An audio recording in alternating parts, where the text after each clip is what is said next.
from the team at Streamline Publishing, publishers of Fine Art Connoisseur, Plein Air Magazine, and weekly newsletters Fine Art Today, Realism Today, Plein Air Today, and American Watercolor, and events, the Plein Air Convention and the Figurative Art Convention. We offer over 400 different art instruction tutorials and ultra high-quality video by the world's leading artists. If you like what you see, help us support our artists and our team with your purchase. Each video aired has a special discount code for today only in the comments section with a link to the video offered. And to see everything we do, or if you want to receive notice of new releases, new products, and new events for artists, simply click the other link, which says, "See everything we do." Thank you. Hi, I'm Eric Rhodes with Plein Air and Fine Art Connoisseur magazines, and I hope you're enjoying this time and making good use of it to grow as an artist. Today we have a great portrait video for you. It's called Poetic Portraits with Gabriela Gonzalez Dellosso.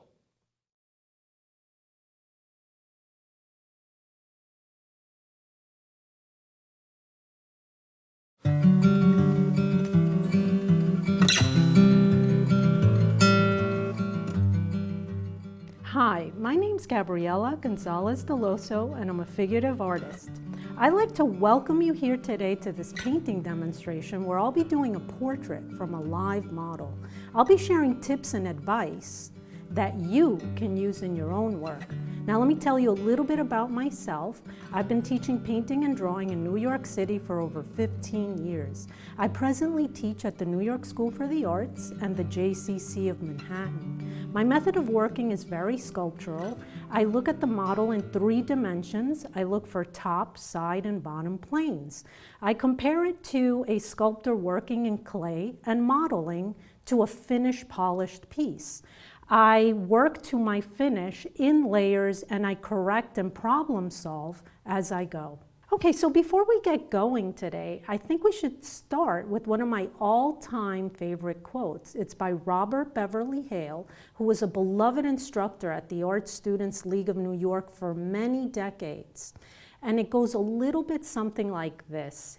It goes, first, you draw what you see, but then you draw what you know, but then you see what you know.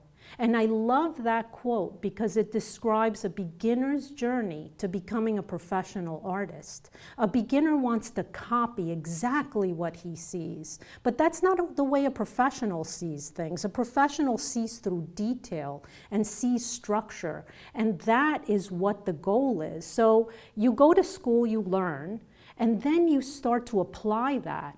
And at the end of the day, what you want to do is actually see what you know, what you've learned. So today we're going to work on learning how an artist really sees. We've got a whole lot to talk about, so I think we should get started. Okay, so now I'd like to explain the difference between 2-dimensional seeing and 3-dimensional seeing, and why do I use them in my painting and drawing. I feel that it's very important to understand the difference because if you're trying to represent your subject in 3 dimensions, you have to understand the difference between just seeing light and shadow patterns as opposed to thinking in a sculptural way. And that is 2 different ways of perceiving or seeing. So let's look at this little chart here. If we have the original subject, say a nose, lit from the side, you can choose to see the representation in a pattern, a flat pattern. And flat patterns are 2-dimensional ways of representing something. They are flat. So it depends on your light source. Your light source, if it changes in a 2D representation, say drawing or painting, then the pattern changes. The entire representation will be a completely new pattern. However, if you jump to a 3-dimensional way of analyzing your subject, where you have a front, a side, and a bottom plane, and you change the light source, that will remain constant. It will not change at all. And my way of working is more in a three-dimensional way. It relies more on 3D rather than 2D. And sometimes when you are working with the subject, say the light changes, say your conditions are not ideal, it's more beneficial to look at your subject in the 3 dimensions rather than 2D. 2D is extremely important and helpful as well. I use both because 2D will give you the illusion of light and shadow upon your 3D. So it's learning to use both together. That's a magic combination. So now understanding 2D and 3D, 3D is incredibly useful for overlapping features or getting the feeling of a turn, getting the feeling of perspective in any subject, a portrait, a figure, a landscape, anything like that. Say, you want to understand how do you make the cheekbone look like it's going behind, say, the eye or the eye socket, because it does wrap around the face. It's understanding your 3 dimensions. So overlapping is another point of discussion. So let's talk about overlapping. Okay, so here we are with a diagram, a very abstract diagram of the human head. And I picked 2 areas here that I find most people, most artists have trouble understanding how to use overlapping. And number 1, let's talk a little bit about the illusion. How do you make the brain see something in front of something else? So if you look at this circle and you look at this square, the square looks like it's behind the circle because it has been drawn partially hidden by the circle. So if you are working here with the idea of overlapping and you're representing, say, this is the forehead here, and you represent it completely as a block, a 3-dimensional block, it looks like if you take the edge of the face and you pull it behind the block, you identify the block as a form, and you take this edge and you kind of make it stop, it go behind, sort of like this circle and this square here. So you're blocking the rest of where that cheek is going. Same idea with the chin. This is the chin area here. The chin is a box, you have all the sides, it's a complete form, and then you have the edge of the face going, the jaw here, it goes a little behind the block, and that right there fools the eye. It makes you think, oh, this box is going behind the side of the face. And the thing about representing this as a complete box or a complete box at the forehead or understanding that is because the brain says, oh, that's a full form. A key thing to this is to understand that you have to be a complete thinker. You have to be able to represent these forms completely, not just one side, not just the line here, forget about the rest of it. It's a complete form, and then this form reads behind it. It's like as if you drew this circle and you left part of it open. It's going to be confusing. Okay, so if you understand this concept of overlapping, then it's going to help you tremendously in your drawing. For drawing in particular, drawing the head, I use the Andrew Loomis method. I use angular methods too. Those are 2 different methods. And so I want to talk a little bit about that with you. Okay, so now that we've talked about overlapping, I'm going to talk a little bit about methods of drawing the head or any subject in particular.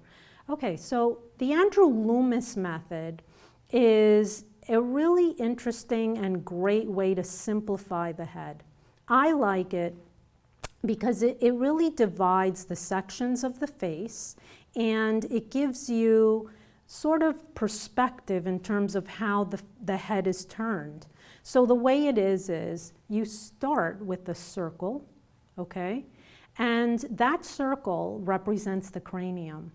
From there, you drop a midline as to where the center of the face of the model is. How is the model turned in accordance to how you are standing? And from there, you have 3/3, okay? And the 3/3 are as follows. You have from the top of the forehead to the brow line, which is right above the eye sockets, so that's 1/3. Then you have from the brow line to the bottom of the nose, that's another 1/3. And from the bottom of the nose to the bottom of the chin, that's another 1/3. I am not going to tell you to sit there and measure perfectly or anything like that. I do it by sense. And that always is a good approach because the way I see it, it helps you develop your intuitive way of working, and you get more and more accurate if you practice your accuracy yourself. I'm not against measuring. If you want to go ahead and measure, I just don't do it that way. And so I like this method once again because it really gives you the feeling of a round form to represent the head. And another little side here is the circle, that you should be aware of this. The temples are much more narrow than the back of the head, so you have to slice in a little bit. Otherwise, your temples will be way too wide. Okay, so I think that being said, we should now look at an angular method, which I feel helps this method, or vice versa. This method helps the angular method. Okay, so I think we should talk about the angular method now. I'm going to use one of my drawings as an example, and I've overlaid a piece of acetate over it. And if you look, you can see this is all point-to-point straight angles here. And the reason for that is you are giving big sweeps of movement that you progressively divide into subdivisions. And it's a really nice system in terms of really looking at forms and really looking at spaces and how they subdivide. How do these areas break down into angles? I like to use this and check my distances. It's an easy way to look at 2 points, like say from here to here. How far is that? And so angles are helpful. Actually, a curve is much easier to get accurate if you break it down into angles than just drawing a curve. So it's a great tool to have. I use this method. I use the Andrew Loomis method. I use 2D seeing, 3D seeing, and the combination of all of these really gives me a strong way to problem solve. Okay, so now that we've talked about some of the techniques that I use, I want to talk about some of the materials that I use. So here we're going to talk about my brushes. The first brush I'd like to show you is this brush. It's a pointy brush. It's a round and it holds its point beautifully. I like brushes that you can flick and make a fine line with. You do not want to start your drawing in paint with a soft, fluffy brush, for example, because it's much easier to draw with something like this. So I recommend something like this. This is a size 2 brush, and it's not a Bristol. I believe it's something like a synthetic mongoose hair, but don't quote me on that. So that's my first brush. Okay, so here's the second brush I'd like to talk about. This is a bright, and it's a brush that has a sharp point across, where I like to use this to sort of wipe paint off when I start. It's almost like an eraser. I don't put any paint on this brush, and I kind of clean up lines with it. So a sharp, bright will help you accomplish that. Okay, for my next couple of brushes, I like these Filberts, and I like them for blocking in flat areas of paint. Again, I like brushes that you can sort of flick, they hold their point, you can use it to go in flatly or create a sharp line. So I like this type of brush. So the next brush that I want to show you is a Bristol Fan Brush.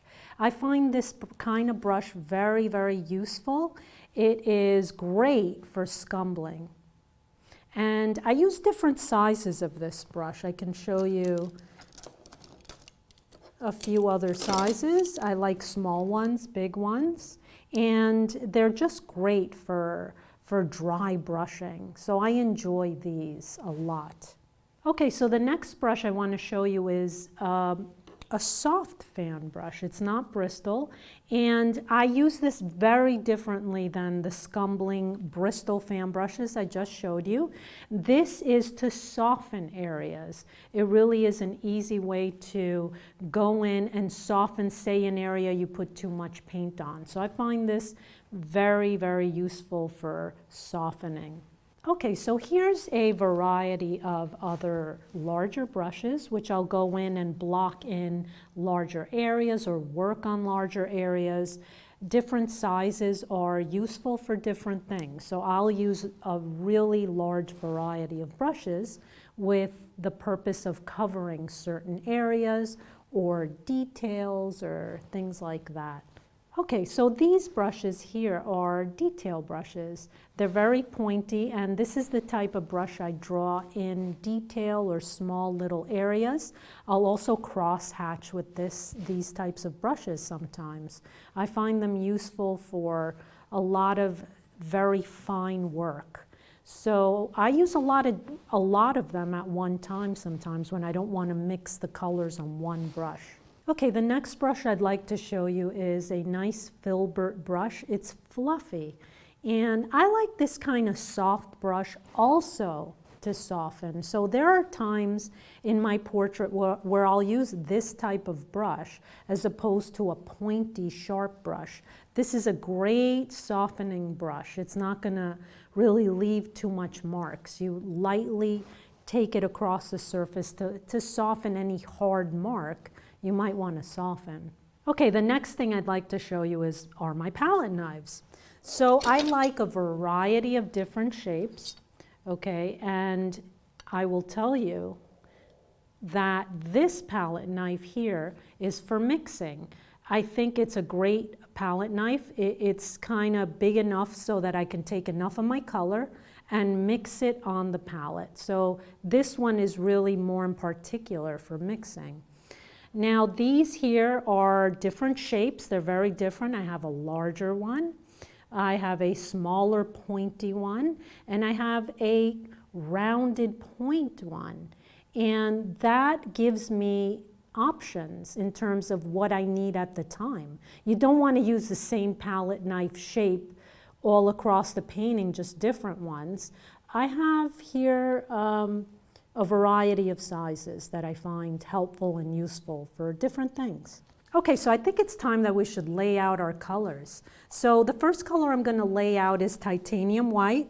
I love titanium white for a lot of reasons. I like the way it mixes with other colors. It's pretty solid, and I'll be honest with you, a big part of why I prefer titanium white are safety reasons. It does not contain any lead. It's not like flake white. I get paint all over, and so I prefer to be a little safer than use a toxic material. Okay, so the next color is Brilliant Yellow Pale, and I like this color because it really is useful in mixtures of the flesh and the light. It really has a nice glow to it, so I like that color as well. The next color I want to put out is Naples Yellow. Naples Yellow is another useful yellow. It's not overpowering like, say, Cadmium Yellow. So I use that as well in many different ways. And I've just recently discovered a color I really like. All these yellows are really kind of fun. I have Golden Naples Yellow, and it really has, it's not too yellowy, but it has a glow to it that I kind of really like as well. It's not like Brilliant Yellow Light, and it's not like Naples Yellow. So I put that out too. Now, I have another color here, and I just want to say I love color. And I feel like I use a lot of color. I've painted all my life with a lot of color. And I believe that it's much easier to learn how to paint with a lot of color because you learn combinations. You learn how does one color interact with another color. And I feel like if you learn how to paint with limited color, it's going to be a lot harder to change your habit, to add all these other colors. You're sort of depriving yourself of learning what can color actually do for you. So I've always been a big believer in color. I find it exciting. I find that the combinations are limitless. So the next color that right now I'm putting out is a transparent gold ochre. I just like this color. It's a rich color you can mix with other colors. You know, I just like it. So that's transparent gold ochre. Okay, so next to that, I'm going to put a raw sienna, which is close to the transparent gold ochre. It's also a yellowy kind of ochre-y color. So I have a series of a group of yellows here that, you know, I can do a lot of things with. Okay, so my next color is going to be a burnt sienna. I love burnt sienna. It's a staple. It's a basic color in my palette. I mix shadow tones with it. I mix it into flesh. I mean, it's endless what I can do with it. So I like burnt sienna as well. And next to that, I'm going to put my burnt umber. Okay, so here is my burnt umber, another basic color. And I mix my shadow tones with it. So here's the burnt umber. Okay, that's a really important, have a big tube of that because you use a lot of this color for, say, darker areas or, you know, it's just great for shadows, a lot of things. Okay, so next to this, I'm going to put my Cadmium Red Light. I'm actually going to go down the side here. I'm going to do Cadmium Red Light. It's a fantastic color for flesh. It's a really wonderful color if you want to add like a rosy cheek or the nose or anything like that. It's just a great color. I love that color. Here's cadmium orange, and that gives you a little bit of a warmer feeling than the Cad Red Light. It has a whole other quality, so I love cadmium orange as well. Okay, and now I would like to go into my cooler tones. So let's go to the ultramarine blue, which is another staple. It's a great blue, ultramarine blue, because it's not an overpowering blue. It's a blue you can mix in so many ways. You can mix it with white, you can mix it together with burnt umber, and you form this kind of nice dark grayish tone sometimes. So it's endless what you can do with the burnt umber. Okay, so one of my real favorite blues here is, or green blue, I don't know how exactly you want to classify it, is a Cobalt Turquoise. I love this color. It's one of my favorites. And the Cobalt Turquoise is a color that I love to use in the light. It gives you a cool, it's you know, misleading to look at it and think, oh, it's an overpowering color. But it actually mixes really subtly into flesh tone. So I love what I can do with this color. It's a lot of fun to use. Okay, and Prussian Blue, let's put that out. The Prussian Blue is you have to be careful with it. It's a beautiful color, but all you need is a dot of it. It's very powerful. It goes a long way. So I put a very small amount out. You don't want to have an accident and get it, you know, on a brush or something, because then it'll get on everything. It's this type of color. So I put a tiny bit out of it. Okay, so now let's go to greens.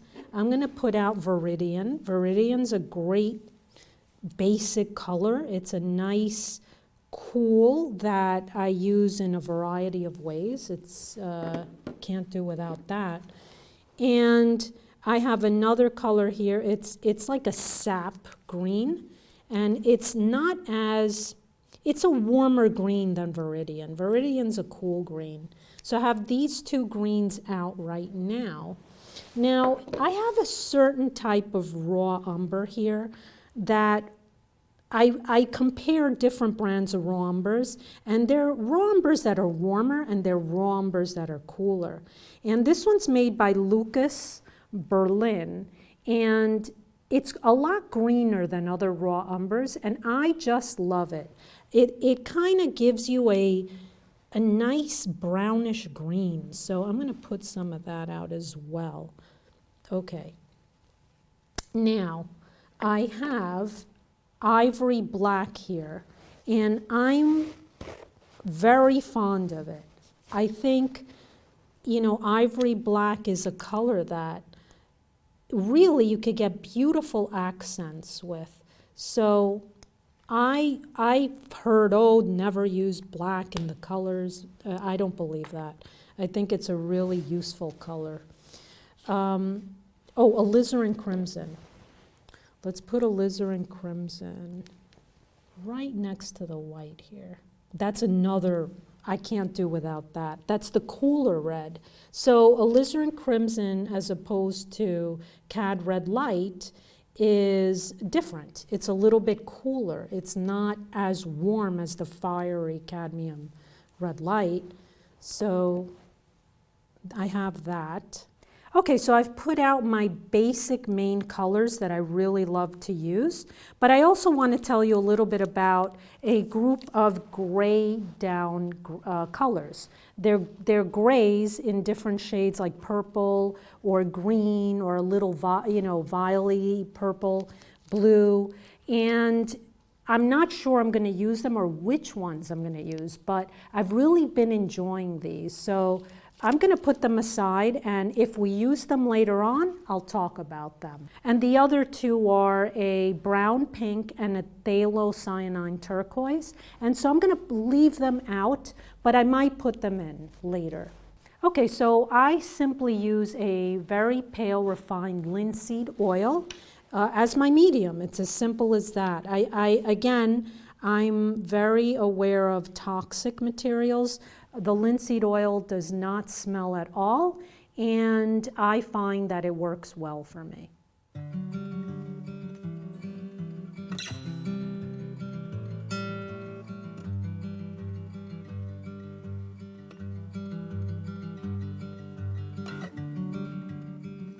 Okay, everybody, so what I'm going to be doing today is actually mapping out my subject on the canvas.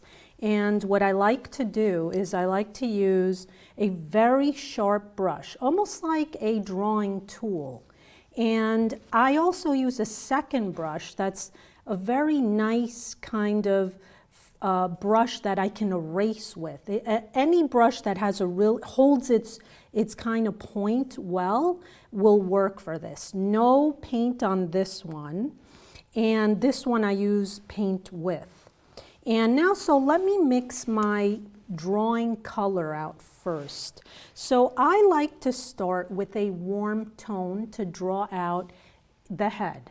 And the reason for that is I feel a warm tone is much easier, number one, to learn with, and also I feel it reflects the quality of the skin. We have red blood running underneath our skin, so to me, it's much easier to build a warm feeling, to take a cool color, if you see cool in the shadows, over the red warmish tone. Not exactly red, but say I'm going to mix burnt sienna with a bit of burnt umber, and I take a little bit of white into that, and that gives me a nice warm tone to work with.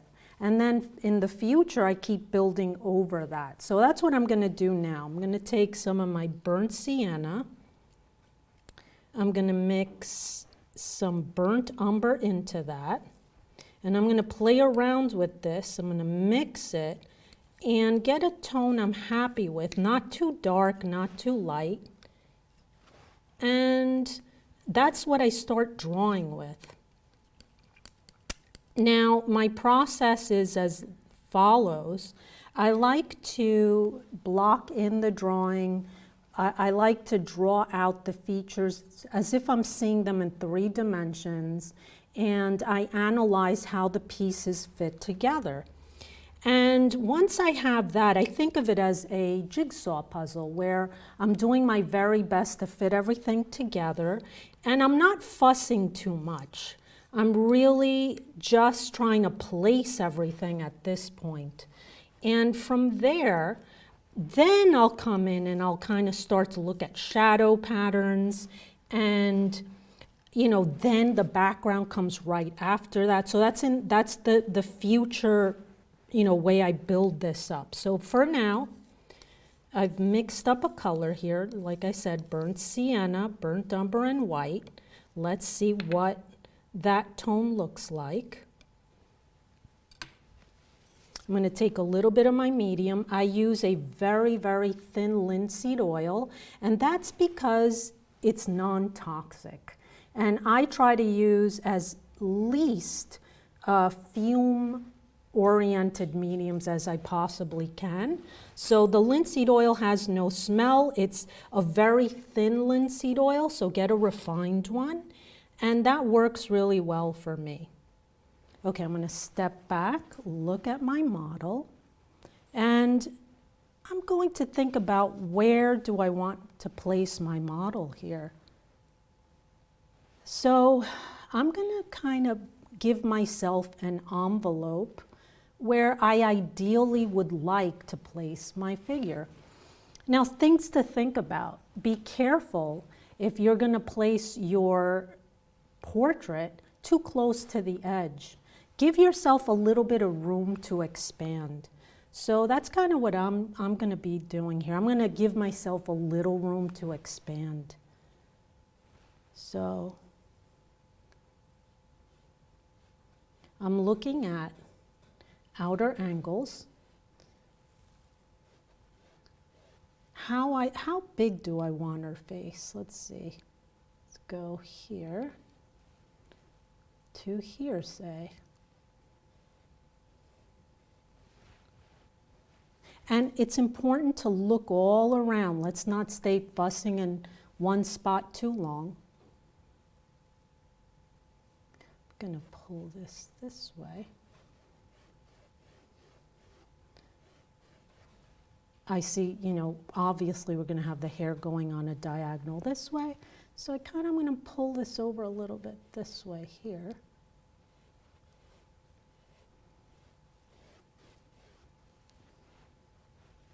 Okay, now I'm going to look at the angle of her face.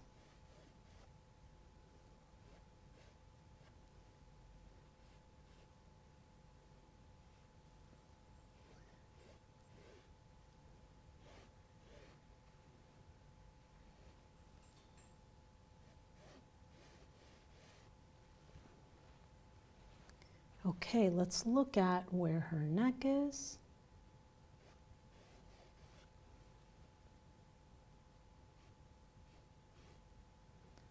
I'm going to look at an approximate line for her shoulders. Okay, I'm coming back. I'm looking at the sweep. What's nice about this stage when you draw this way is look at sweeps. The shoulder sweeps across to the other side. So try to compose rhythms even though it's early on. It's always nice to be thinking.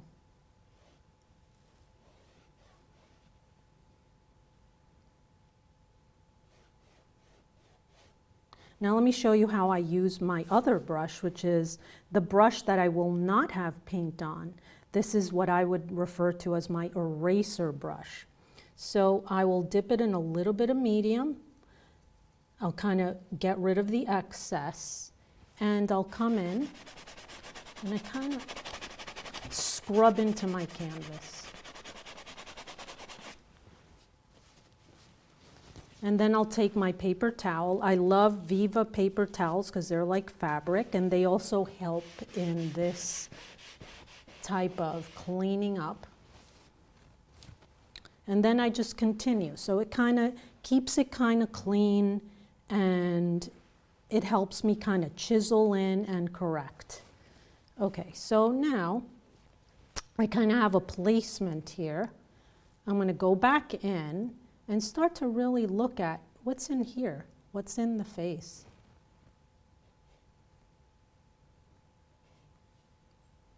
Looking at angles still.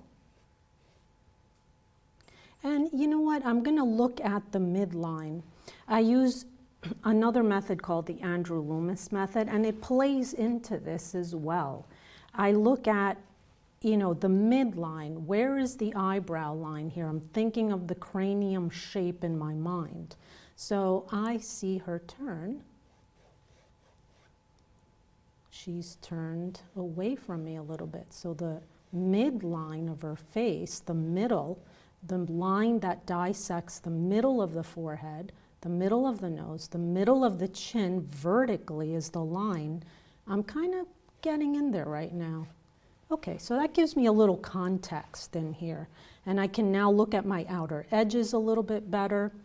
Okay, so I'm going to go in there and kind of, I'm going to say, okay, let's get the brow line about there. I'm looking at how big her forehead is as well.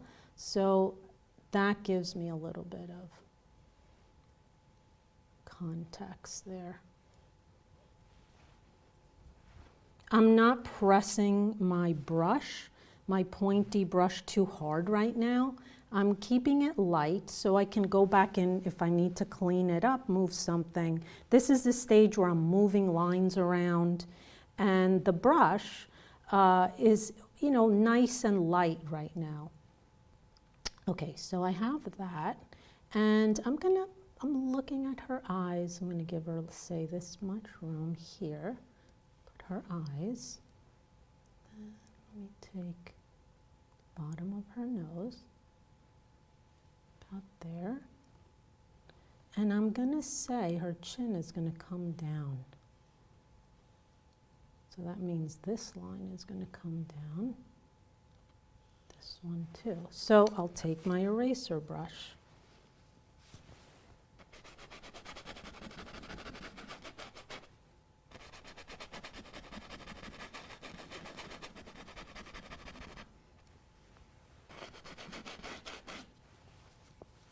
Okay. Mouth is going to be somewhere here. Okay, so you see how I correct here. It is really nice to be able to go in, move lines around, and keep observing. Okay, so I'm going back now to a key area, which is the eye area. So let's look at this contour line now. This I'm going to turn into a three-dimensional plane. I'm looking at this as a block. This is the forehead.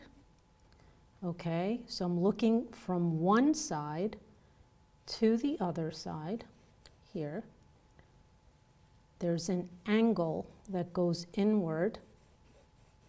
It's the underside of this canopy here. So now I have an underplane there.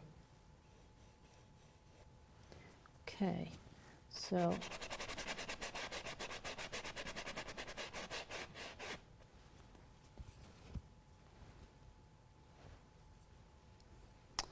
so once I have this form, I know there's a side plane happening here.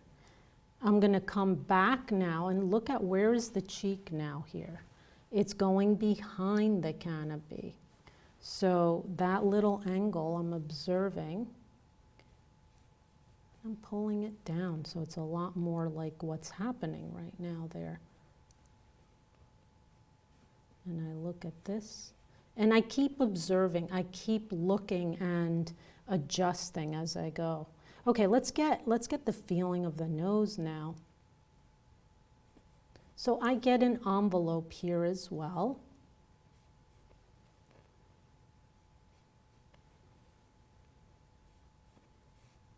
I'm going to say, okay, front plane.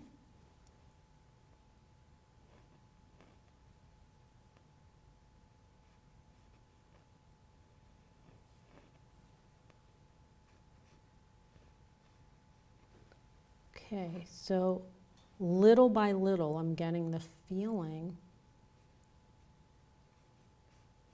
of where are the planes? So am I sort of identifying what is a front, what's a side right now? Okay, so I have the cheekbone here. Let's look at the cheekbone over here. And I'm thinking of balance, I'm thinking of symmetry. Okay, so I'm gonna say here, I'm thinking of this line and this line together. I'm gonna pull this here. There's a side plane here. It's turning forward towards us. So there's a front to it,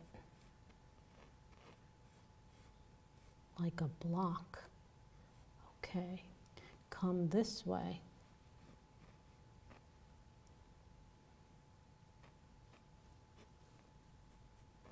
Okay, so that's kind of how I'm imagining these blocks. Front, top, turning down, top, turning down, side. Okay, now let me see this outer angle here, coming back.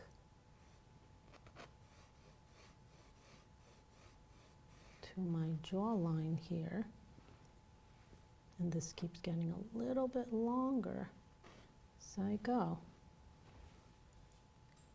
Gonna block the mouth a little bit, just give myself an idea, make sure I'm lining this up. And I'm moving all around. I'm moving all around here. I don't stay in one spot at this point. It's all about adjusting the pieces of this puzzle, as I say. You know, if you find yourself fussing with one little area for more than 30 seconds, then you have to question what you're doing. I learned this lesson very early on. When I first started painting, I got an assignment from my class, and I was determined to make this amazing. And I took home the assignment and I started working on it, and it was 2 figures, I remember. And the size of the head of one of the figures was like maybe a little bit bigger than a quarter.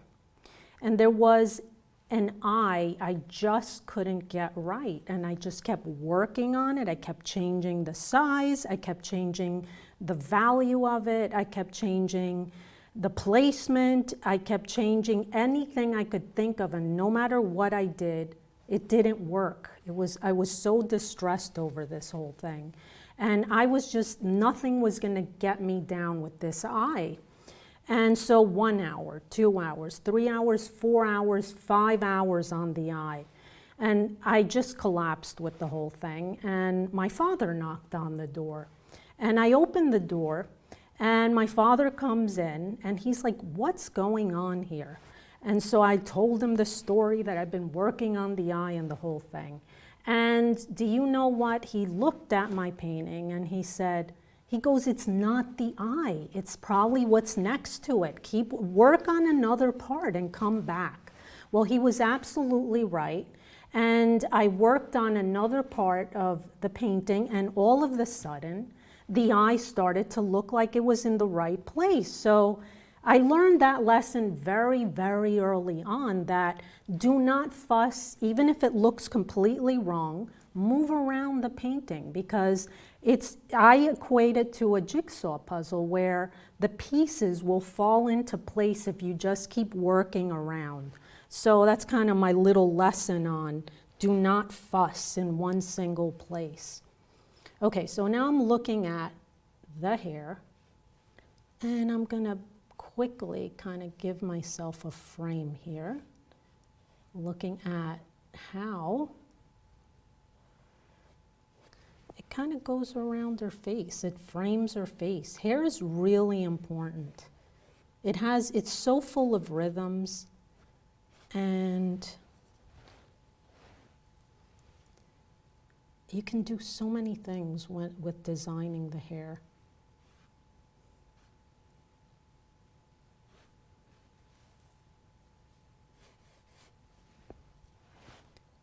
Okay.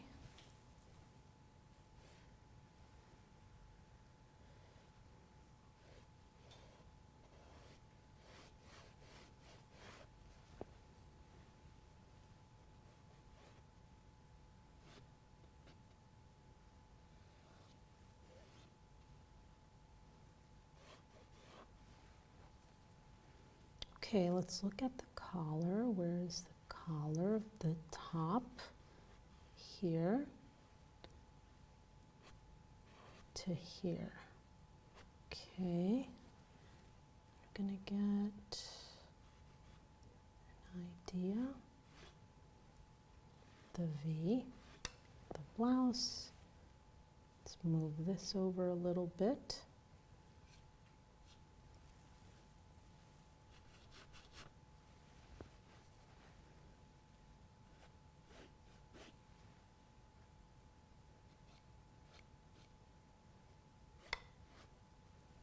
Okay, so that's kind of my start in terms of very initially blocking in just the whole thing to see it placed. So I'm going to step back and now look.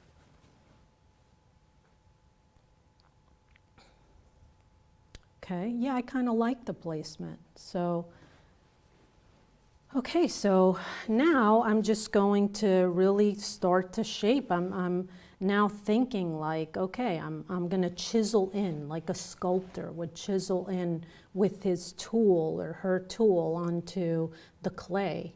So now let's look closer. Is this shape, what is this shape doing? I have it here now to work with.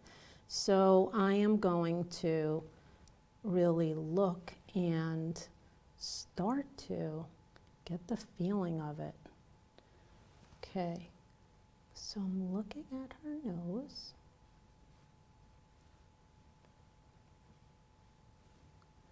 And where are the corners of her eyes?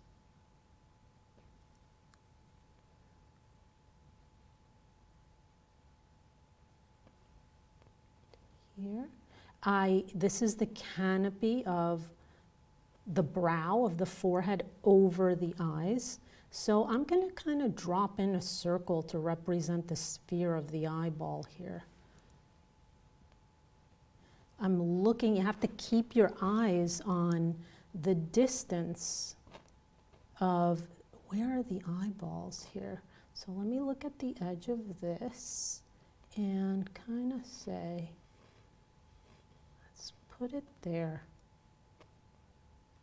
You're never married to anything you do because you can move things around. You can, these are approximations that you chisel into. So just go for it. That's how you get to your finish line. Okay, so the eyebrow has like a nice feeling to it. This one's slightly higher than this one.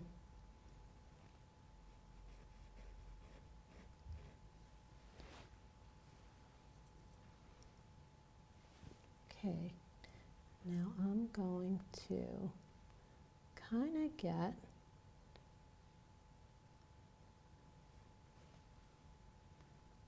the openings here. I'm wrapping my top lid around the eye, and I'm going to say her iris is about here for now. And here.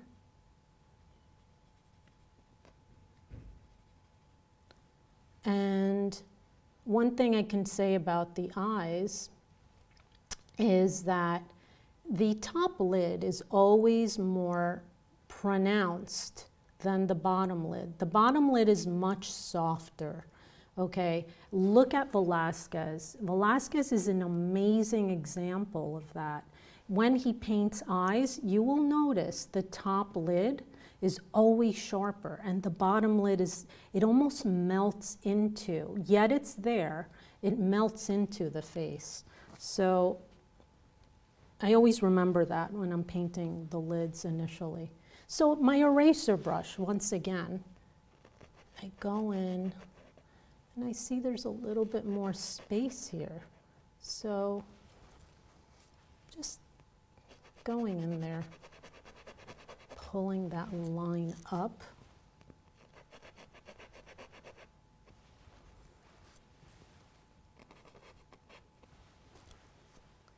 Okay, and her brow bone has a really nice roundness to it, so let's kind of pull this whole area up.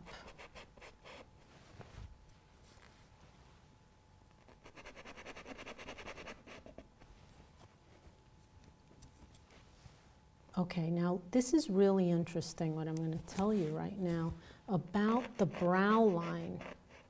I actually want to stop and pick up the skull for a second so I can actually show you on the skull itself a little interesting thing you may not know about the brow bone, which actually influences how you draw eyebrows. So I'm going to pick up the skull. Okay, I'm looking at the brow bone right now. Now, halfway across the top of the eye socket line, there is a change in the eyebrow, in the brow bone, okay? In the inner corners, if you look carefully at a skull, you're going to notice there's a little sweep inward. There's a flatter sweep. However, when you go midway across the brow bone, there's a sharpness to it. So the way the eyebrow grows over this changes midway through. So start observing eyebrows, because eyebrows, when they start towards the inner corner, they grow a certain way. They grow upward, okay? Center comes along and becomes this sharper line. They kind of start to turn inward and grow on this sharp line. So it's a really interesting thing to understand. Okay, so I'm continuously looking at my mapping in, my placement of things, and I'm developing further and further. So I'm going to now look again at the nose area, and I'm looking at angles right now. I'm going to dip my eraser brush with no paint, and I'm just going to pull an angle a little bit outward. I see it as more on a diagonal here. Okay, that seems a little bit more accurate.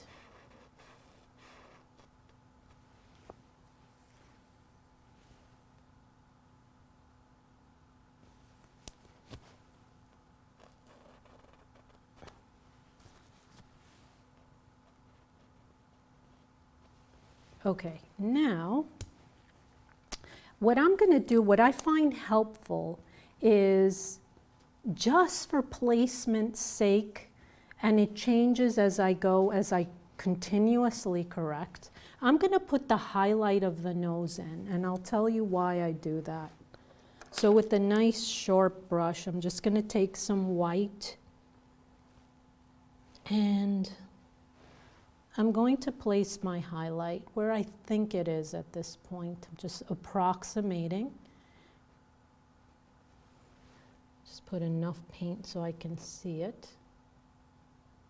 Oh, and one little thing I would like to mention is I like to start on a toned canvas, and the reason being is because of what I just did. If I was starting on a white canvas, my highlights would be the same value as the white canvas. So, you know, really knocking down the value of your canvas by toning it gives you some opportunity to work up to the higher values. It's easier to see. So I feel that's a much, much better philosophy and way to start a painting. You can do anything you want once you are very experienced. You can use the white canvas knowing what awaits you, but I feel it's much more practical to tone your canvases. So I can see this highlight, and what I'm looking at right now is my distance from the eye. It helps me gauge the distance. It's a landmark. And I tell you, I figured this out as being useful, and I started using the highlight this way. But again, another little story. When I first started painting, one of my all-time favorite things was to use highlights. I couldn't wait to put the highlight of the eye. It was absolutely my favorite thing. It was, it was really exciting to me to use the highlight. So I would put highlights on the eyes, on the nose, on the lips, until I was yelled at by the teacher. And that was the last time. I used highlights for years. But I tell you something, when somebody tells you don't do something, you always should question it, because I found a use for this highlight early on. Now, I haven't even started color, but I'm using the highlight initially. And that's what the teacher told me not to do. Don't use highlights when you start. But this is a creative use of something I was told not to do. So the moral of the story is, always question somebody who says never do that. So that's kind of, my system here. So I can look at distances, and I'm looking at her, and it's not bad. It's not bad. It's something I can refer to. I use landmarks and points, like say the corner of the eye to the highlight of the nose. How far is that? And that's kind of how I measure and correct. It's my own system. And I like doing it that way because, I organically correct things as I go. It's not natural for me to hold up a brush to the model like that. It just doesn't feel, for me, I'm not against doing it. If you love doing that, fantastic. But for me, I use point to point. I compare distance from, say, the left side of the face to the right side of the face. I start to compare verticals. And that's how I do it. That's kind of what feels good for me. So I'm going to keep that there. And as I develop the nose more, this highlight is going to show me where I am. So let me go back. I'm going to put this brush down. And I'm going to continue to develop the nose. Now this, from the highlight to the bottom of her nose, is going to be a little further. So I'm pulling this out. I'm pulling the wing of the nose down. This is the wing of the nose. I'm going to say there.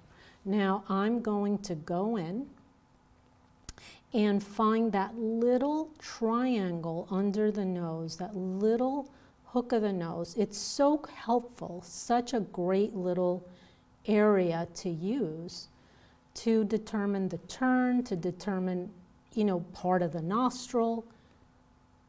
I'm going to pull this over, which I see here.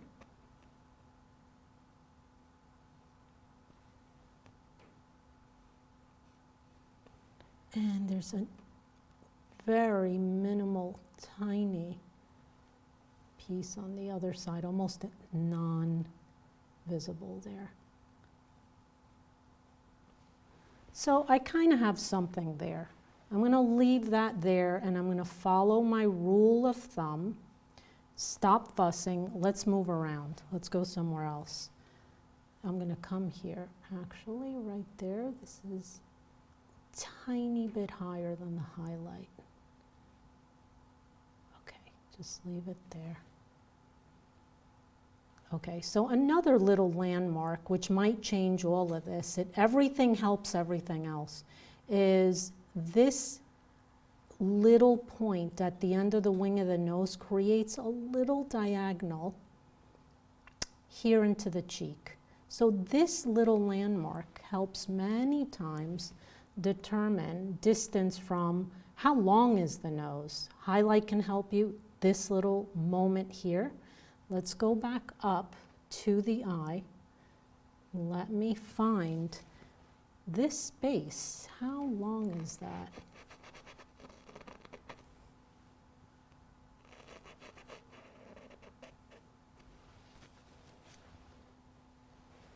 Now I'm going to step back just to see what that did just now.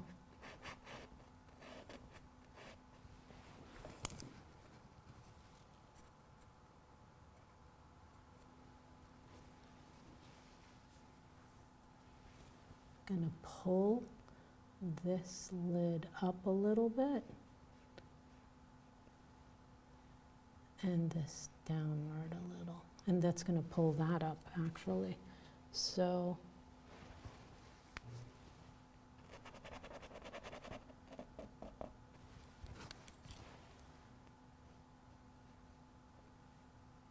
I'm going to put a point right there.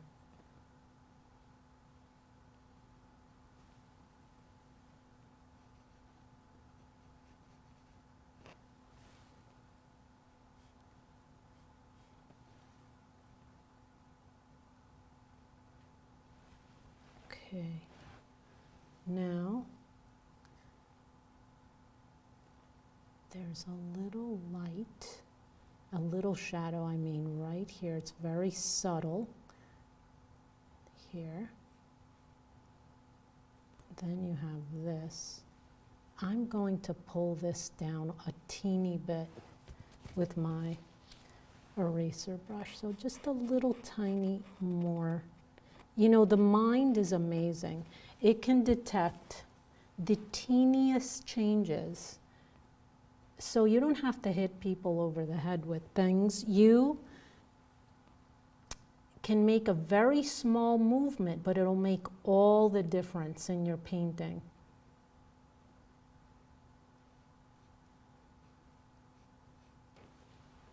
Okay, I like that better.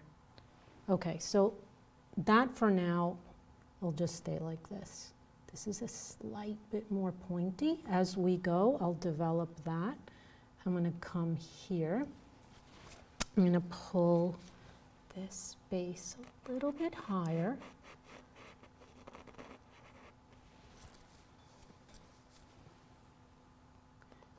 This goes a little this way. And it's interesting, I'm looking at her eyes. One thing I always notice in Rembrandt, there's one eye that's more dominant, and it's a little different, and I see it in her.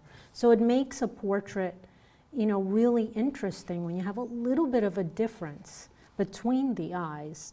I think we are not perfectly symmetrical. We have differences. There is a difference between balance and symmetry. Balance is when you have two sides of something, but they're not identical. Symmetry is perfect, identical sides. And to me, that's a little bit too, it's not human. To me, it's more about balance and flow and rhythm. So yes, symmetry is important, but within reason. So a dominant eye is balanced, but yet it's not perfectly symmetrical.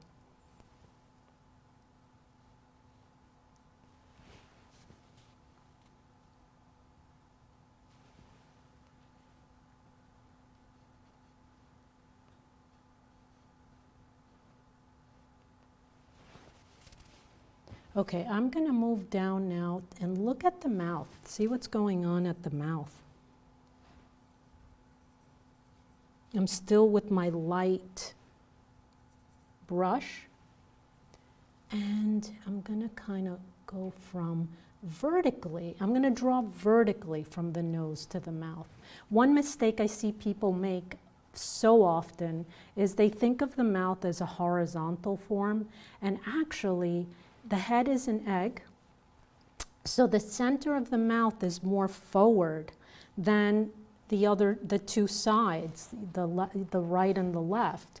So you really should look at the vertical column that the mouth sits on, that flows from, the nose down to the mouth. There's the philtrum here, and the philtrum is a little vertical, that little accordion form in between nose and mouth.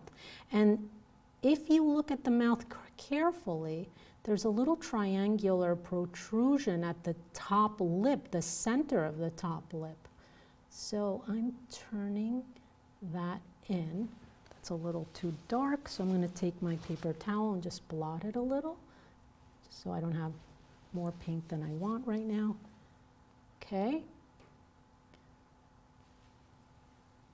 And I'm going to make sure we come out enough. You don't want the mouth to end right under the wing of the nose. You want to be further out. It's a diagonal relationship between the corner of the mouth and the wing of the nose.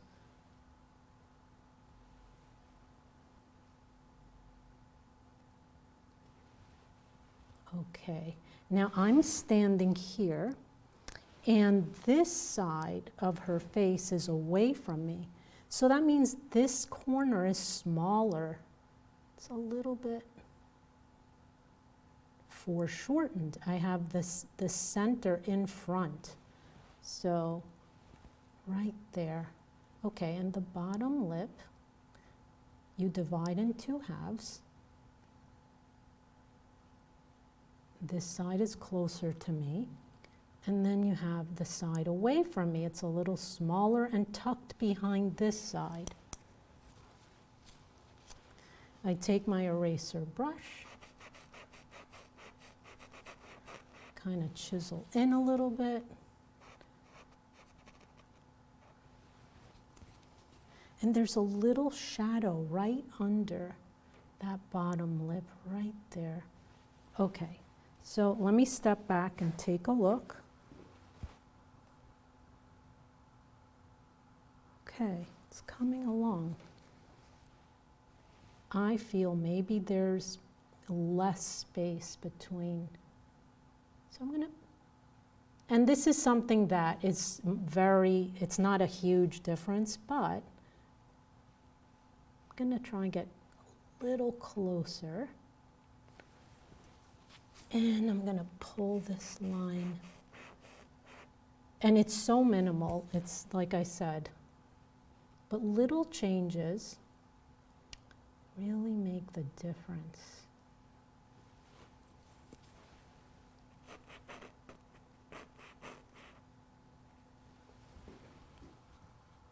Okay, I'll leave it there for now, and it's much, to be done.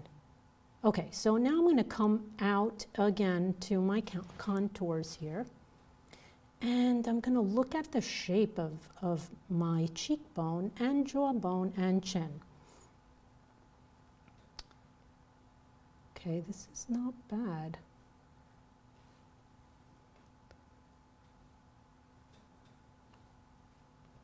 Now the cheekbone here comes in front of the jawbone. So I'm dragging the contour line a little bit in front of my cheekbone line. And that gives me the illusion that this is in front. And when you tuck this behind, we're giving the illusion this is going behind, just like we did here with the brow bone being in front and the cheekbone going behind. So it's a series of what's in front. How are you going to tell the viewer what's in front? This is in front. This is coming from behind. This is coming forward.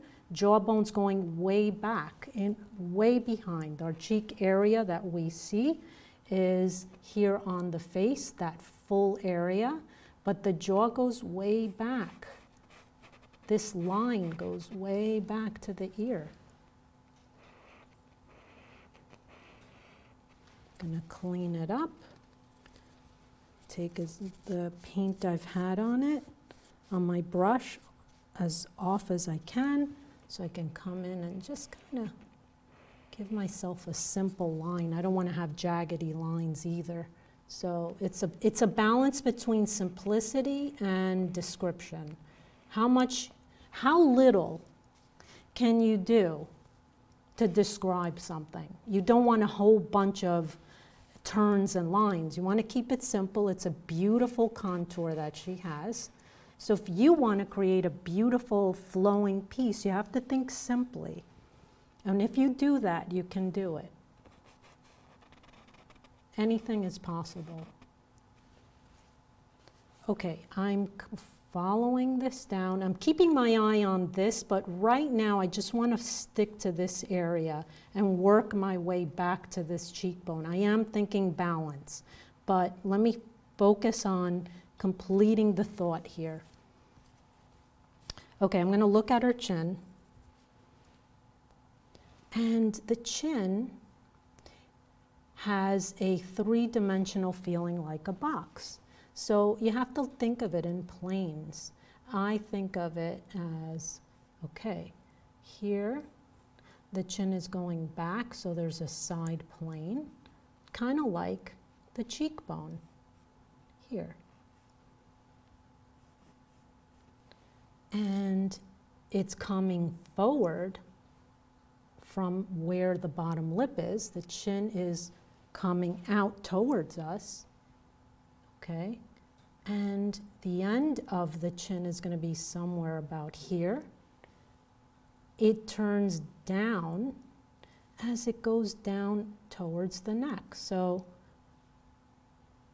let's kind of pull the plane down a little bit. I think it's, longer here.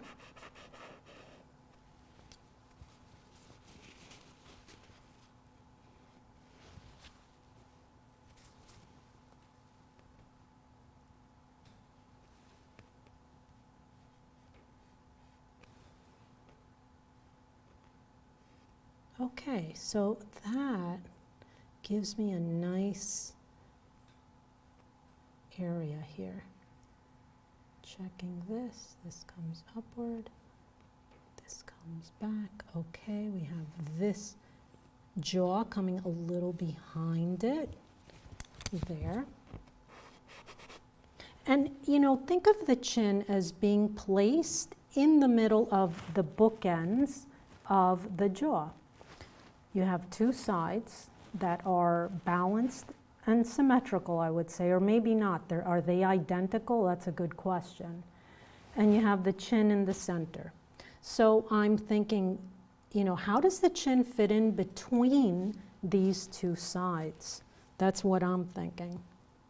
Okay, so now this has kind of brought me over to this area here, which is the cheekbone area. How does it relate to our eye socket? Okay, so there is light falling here. It's kind of the top of the eye socket. So I'm just going to clean that area up a little bit.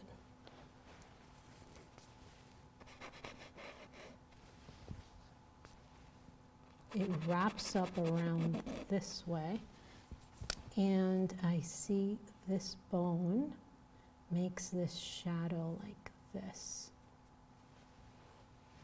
And we meet up, so a little bit of the eyeball below here, and then we have this top plane here.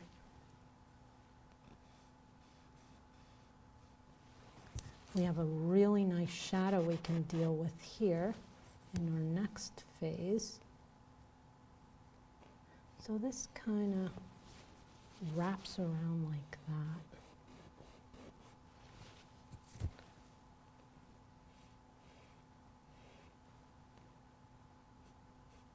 Yeah, this is coming down, and then this is meeting up with it here. I'm now going to kind of put a little mark there at the end of her eye. And I'm going to look at how far is that. It's not bad. Here to here we have distance. Maybe a hair this way.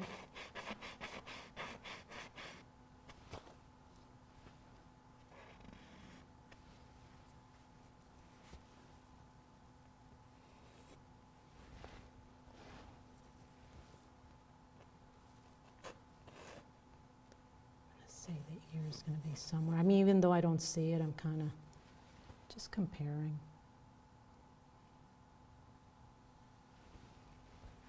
And this is probably going to be a little bit like that.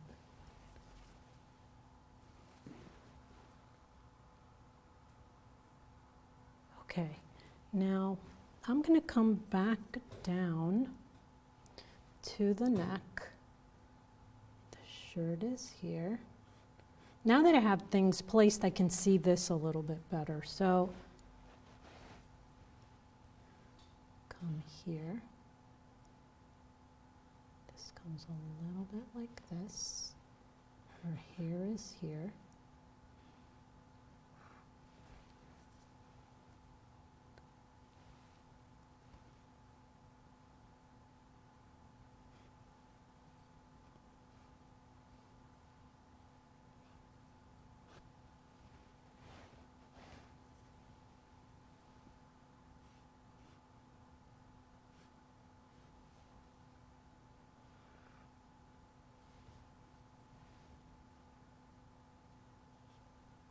Just little, not without fussing, I'm just getting a little detail here, just for future reference.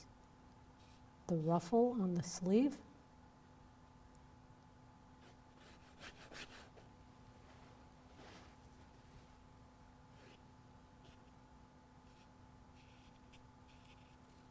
And the hair really cascades nicely into that. So that's going to be kind of fun to get started. Now let's just look, if this is here, let's kind of say come across. Here will be somewhere here. So it gives me a goal to come back to here.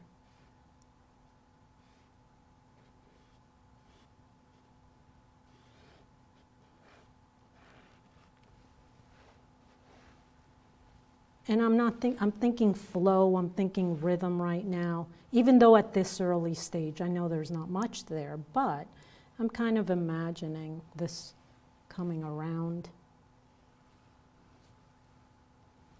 And I'm just flowing this across.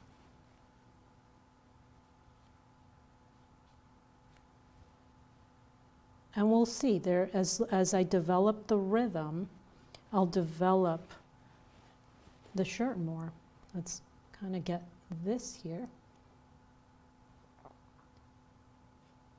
Okay, so I'm looking at the portrait, and there are many, many adjustments left to be done.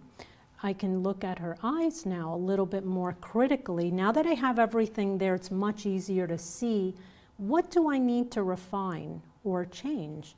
I see that her eyes, they need to be a little bit bigger, and I'm debating, maybe I'll draw in a little bit more, but in the next stage, I start to use tone. And tone, paint, I start to fill in the paint, and tone against tone is a wonderful way to correct and develop your drawing as well. There are many ways to draw. You can draw with tone against tone. So I'm going to do a little bit more here, just a little bit. I'm not going to fuss right now. I'm going to do a little bit more with her eyes, but then I'm going to use my further corrections with the tone.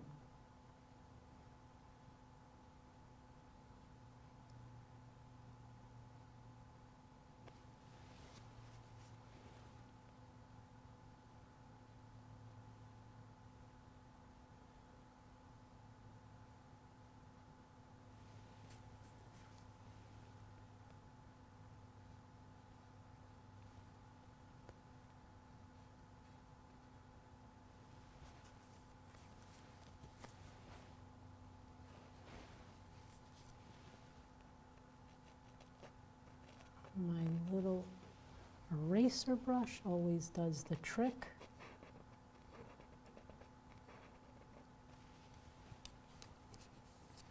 And this space here, right here to here, is going to be bigger.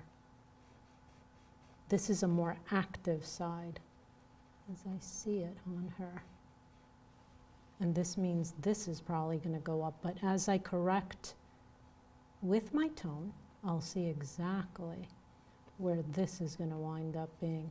See, when you correct in one area and you move something, say, up, everything has to move up. It's like a dominoes effect. You can't just correct in one area and expect it to look great. You have to move around and feel the ripple of the correction. It affects everything you do.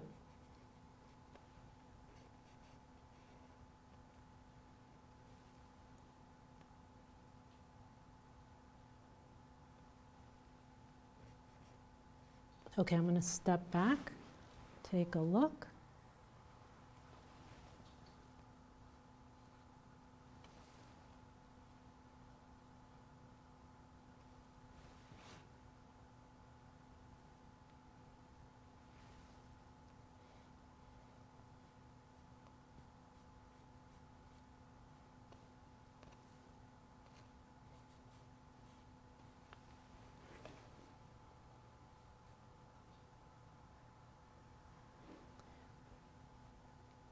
Okay, I think for this, I'm just going to leave this map, and I think now I'm just going to go in with the next phase of tone against tone. Okay, so now we're going to come into blocking in the painting. And here's my rule in terms of the order that I do this. What I do is I start to block in the darks, the shadows. Okay, I'll go in and look for shadow patterns. The hair I'll block in as a dark, which is the frame for the face. The background is next, and then the lights are last. The lights are last. It really is a great way to start because you have context of comparison, because you cannot drop in a skin tone against a blank background, because what happens is your skin tone will look completely different if you come in with your background afterward. It's much better, much more efficient if you block in your background, have that context of comparison, then block in your skin tone, because it just makes a lot more sense. There's atmosphere in a painting. If you have your background in, you could take a little bit of your background color and mix it into your skin tone. These are all things that are much more intelligent and a smart way to work. So that's the order that I like to come in and block my values in. So let's get started with that. I'm going to say, let me come in and block in her hair tone, because it's a large area of dark here that frames her face in this case. So I'm going to come in with that. I'm going to come in with the background here, and then I'm going to start to work out the shadow pattern on her face. Okay, and I'm going to see what the values are here. Okay, so let's start with that. Let me take my palette knife, and what I'm going to do is I'm going to clean it off from my previous mixing. I'm going to mix my burnt umber. I'm going to take a little bit of white into it.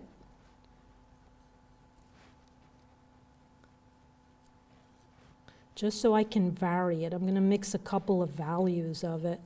A little bit of a lighter area, a little bit of a darker area, so I can go back and forth with it.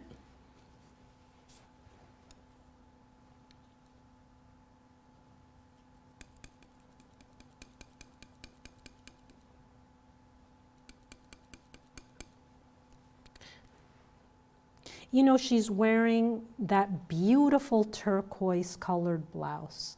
And I see blues in the hair. I'm gonna kind of have a little bit, I'm gonna jump a little bit and put a little, I'm gonna put a little ultramarine blue for now in that hair. I'm gonna mix just a little section here with ultramarine blue. Maybe that'll be where I have my darkest darks. Get a little more burnt umber to mix in there. Some more color.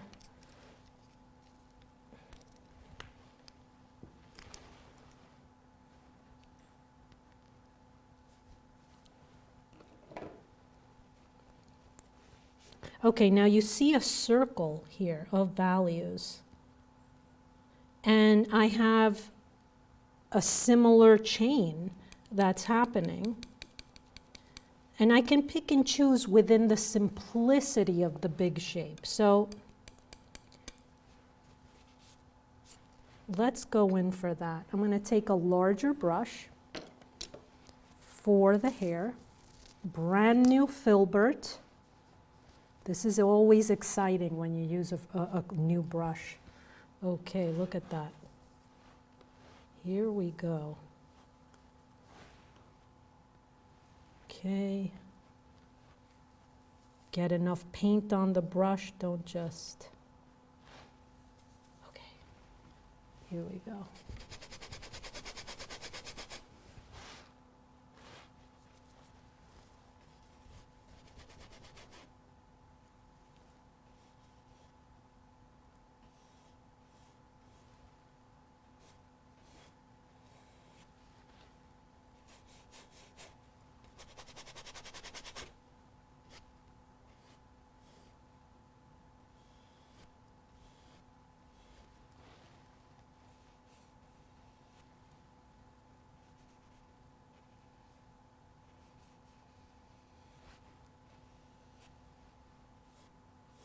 Now I'm going to take my drawing brush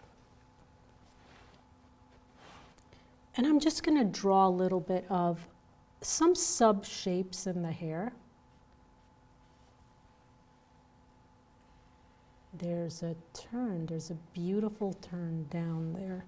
So I am just getting that shape in there.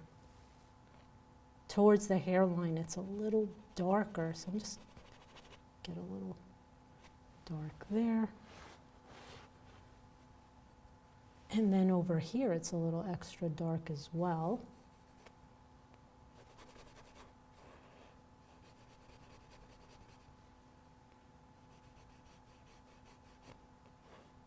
So this is smaller. This is a smaller little area.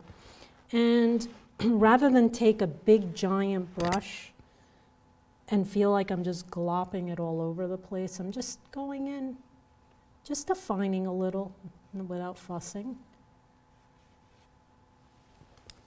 Okay, and then I'll go back with my big brush over here.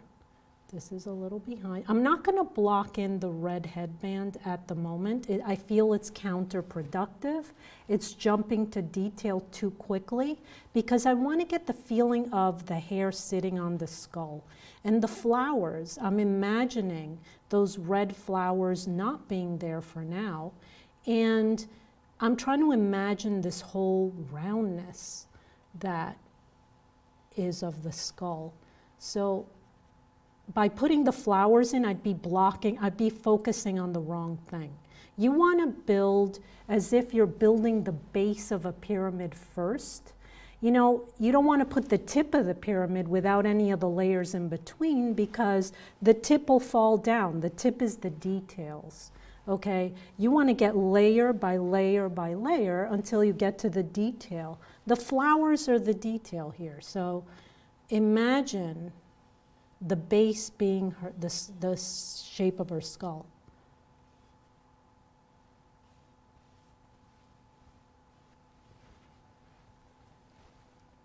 Okay, I'm going to take a little bit of a lighter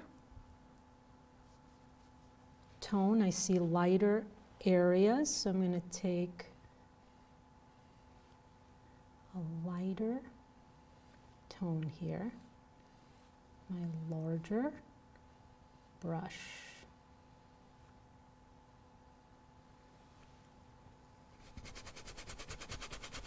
And this is going to help me tremendously when I start putting the skin tones in, because I'm going to be able to see them against something. It just is more logical to me that way.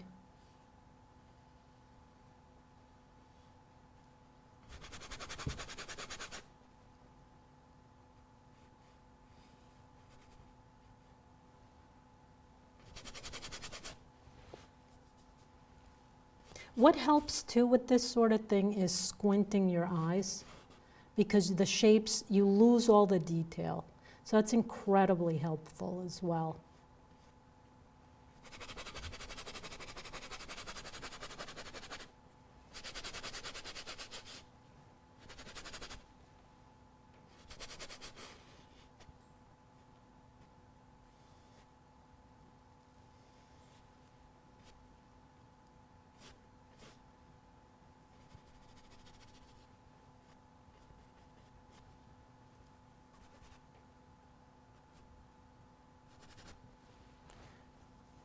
A little more of a dark over here, and so we get closer to the shirt.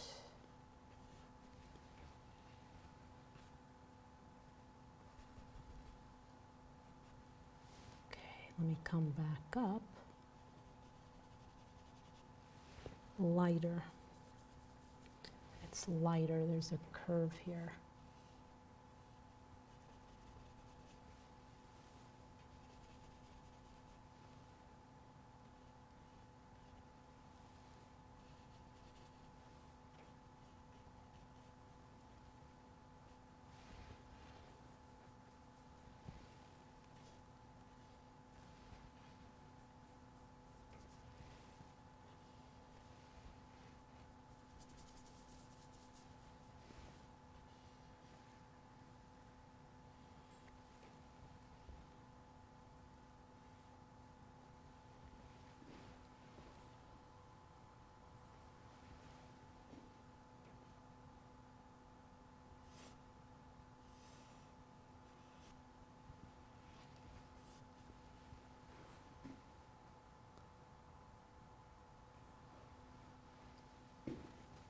Okay, now I'm just going to block in the background, and then I'm going to get to the face.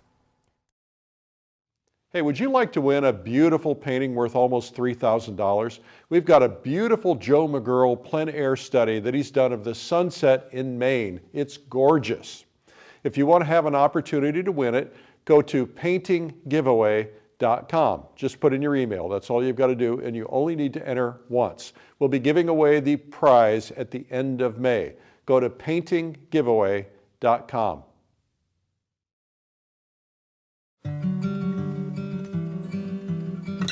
Taking your portraits beyond likeness into a realm of poetic expression is truly the goal of every portrait painter.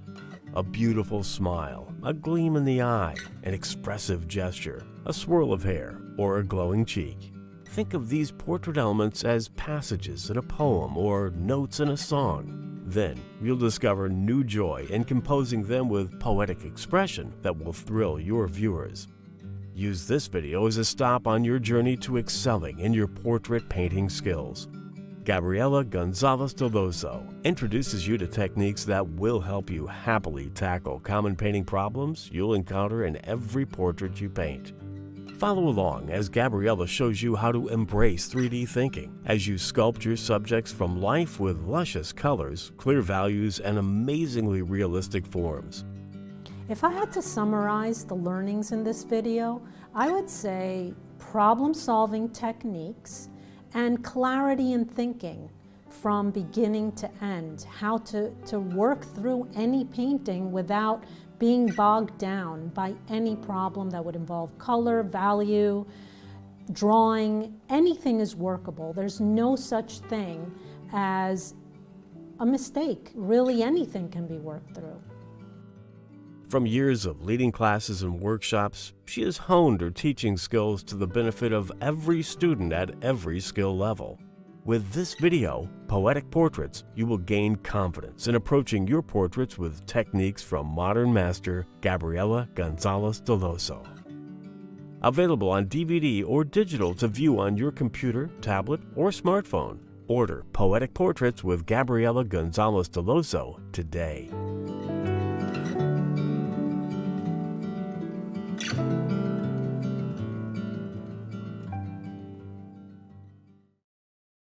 Gabriela does beautiful work. Hope you enjoyed that. You can learn more about her video, Poetic Portraits, at lilyartvideo.com. Now let's get into an interview with Gabriela.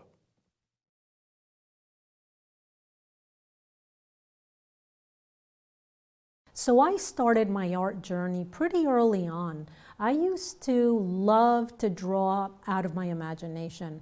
I love to use imaginary characters and actually nature. I love to draw trees, and I would come up with these landscapes and stories. I loved telling stories as a young child. And as I went through my teenage years, I continued developing my stories in drawing, and I started actually using oil paint when I was like about 20 years old. I started to study. I started to go to classes and take painting and drawing. And I fell in love with it. And it's been a love affair ever since. I find my ideal subjects through ideas I have. I love to tell stories, and I find my subjects that'll actually be able to represent what I'm thinking in my story. I know when I see it. So for me, it's all about matching my idea to my subject. If I had to describe my painting style, I would have to say it's a little bit of a lot of different styles. I pull out different tools at different times. I definitely go with my feeling. I paint by feeling. I'm not one particular style. I can go with a little bit of a looser feeling sometimes, and sometimes a tighter feeling. It's just how does the painting style serve me?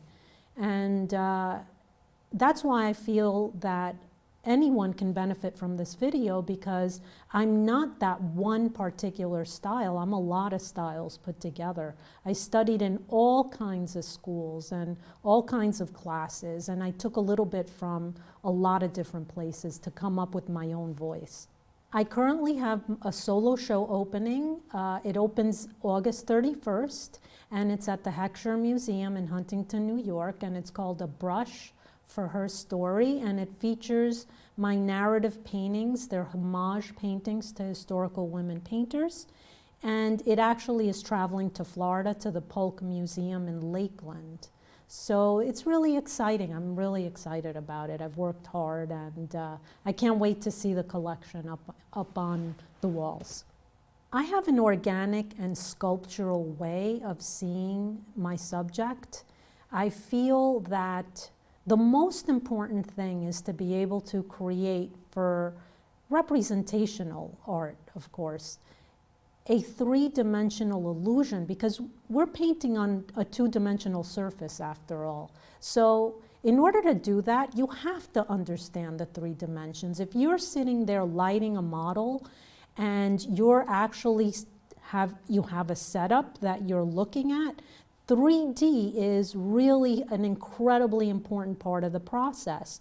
No matter how many classes you take or how many different approaches you have, if you don't understand that, and if you're kind of just copying, it's a cosmetic thing. Really, three-dimensional thinking is so important for any style that is going to be representational. I paint portraits because I love people or stories. Every single person is a story, and they have something different to offer. No two people are exactly alike, just like no two artists are exactly alike, and we're all unique. And for me, that's really the exciting thing about painting somebody, is that unique person that sits there right in front of me. Painting from life is so important because you are actually seeing a living, breathing person, and you're going to get a different story from a living person than a photograph. Now, I'm not against photographs at all, but I believe having the experience of painting from the model is so valuable because of what I said before, because of the three-dimensional aspect. Once you become well-versed in actually understanding form and how it sits in space, you can do anything. You can work from your imagination, you can work from a photograph. There's so many things you can do if you understand life.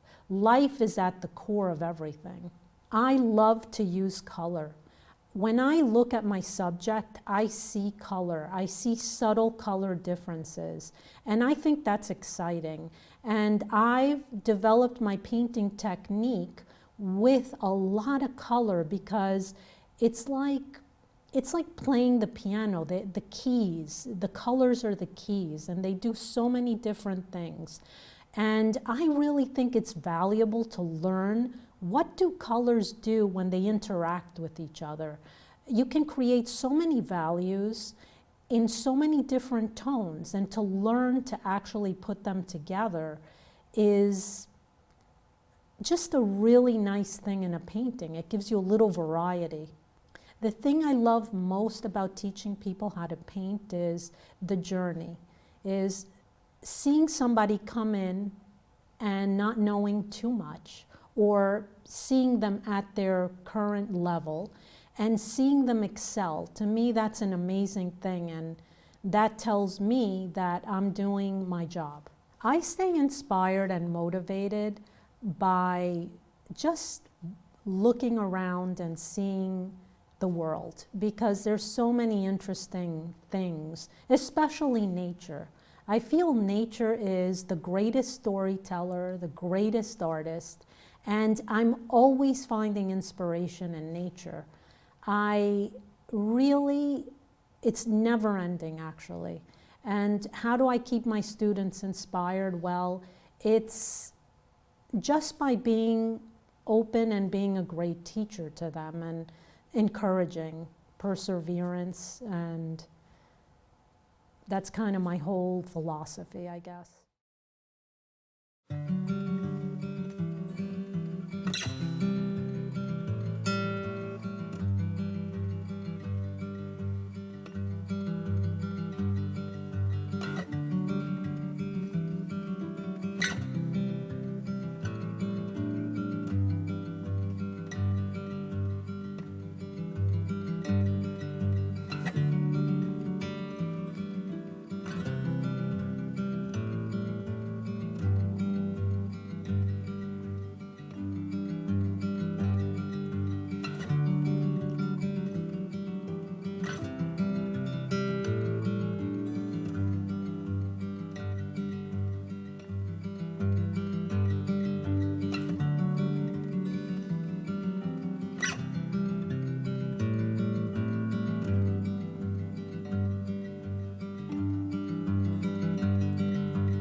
That was Gabriela Gonzalez Dellosso. Her video is called Poetic Portraits, and poetic they are. You can learn more about that at lilyartvideo.com. I'm Eric Rhodes. Thanks for watching.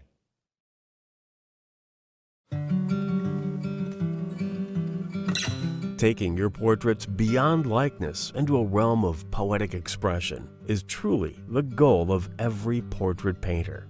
A beautiful smile, a gleam in the eye, an expressive gesture, a swirl of hair, or a glowing cheek. Think of these portrait elements as passages in a poem or notes in a song. Then you'll discover new joy in composing them with poetic expression that will thrill your viewers. Use this video as a stop on your journey to excelling in your portrait painting skills. Gabriela Gonzalez Dellosso introduces you to techniques that will help you happily tackle common painting problems you'll encounter in every portrait you paint. Follow along as Gabriela shows you how to embrace 3D thinking as you sculpt your subjects from life with luscious colors, clear values, and amazingly realistic forms. If I had to summarize the learnings in this video, I would say problem-solving techniques and clarity in thinking from beginning to end, how to work through any painting without being bogged down by any problem that would involve color, value, drawing. Anything is workable. There's no such thing as a mistake. Really, anything can be worked through. From years of leading classes and workshops, she has honed her teaching skills to the benefit of every student at every skill level. With this video, Poetic Portraits, you will gain confidence in approaching your portraits with techniques from modern master Gabriela Gonzalez Dellosso. Available on DVD or digital to view on your computer, tablet, or smartphone. Order Poetic Portraits with Gabriela Gonzalez Dellosso today.